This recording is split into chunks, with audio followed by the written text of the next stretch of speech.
గౌరవ సభ్యులు 9:30 ఏళ్ళు వినలే ఒక్క నిమిషం. అరే విను కాదన్నా, విను కాదు చెప్పినా బ్రో.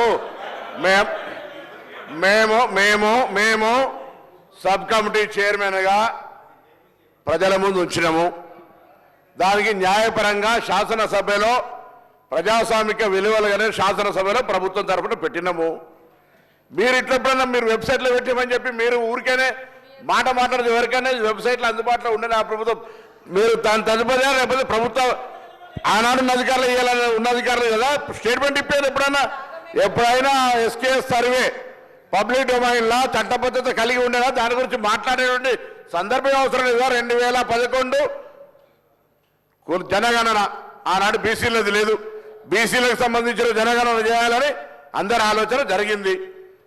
దానికి సంబంధించి సర్వేలు సహకరించకుండా దీని గురించి మాట్లాడితే దానికి అర్థమే లేదు. నేనేమంటున్నా, ఎవరైనా ఒకవేళ ఆయా వారి గౌరవ ముఖ్యమంత్రి ఆనాడు అభిప్రాయం చెప్పుంటే మీరు ఇలా కూడా అదే అభిప్రాయంతో ఉన్నారో చెప్పండి. ఇలా జరుగుతున్న కార్యక్రమానికి మీరేం మాట్లాడదలుచుకున్నారు? బలహీన వర్గాలకు సంబంధించి మీరు ఎస్కే సర్వే చేసిన అన్నారు, ఏం మార్పులు తెచ్చినారు, ఏం స్కీమ్స్ తీసుకొచ్చినారు, ఎవరికి బలహీన వర్గాలకు న్యాయం జరిగే కార్యక్రమం తీసుకున్నారు మీరు. ఇలా మేము కమిటీ చైర్మన్ ఉత్తమ్ కుమార్ రెడ్డి గారి గురించి బహిరంగంగా ప్రజల ముందు ఇచ్చినాం. ఇవాళ సభలో వస్తూ ఉన్నాం. 42% రిజర్వేషన్ల కొరకు చట్టబద్ధత తీసుకొచ్చి కొట్లాడదాం. బరాబర్ మేము పారిపోతూ ఉండలేం. 42% పార్టీ పరంగా అడుగుతా ఉన్నాం. ఇక్కడ కూడా న్యాయబద్ధంగా చట్టబద్ధంగా పెట్టాలనే ఆలోచనతోనే ఉన్నాం కదా. ఇలా మేము వెనక పోదలేం కదా. మార్గదర్శకత రోడ్ మ్యాప్ ఇవ్వని అడుగుతుంటే రాజకీయం చేయడానికి ఉపయోగించుకుంటే వెళ్ళాము.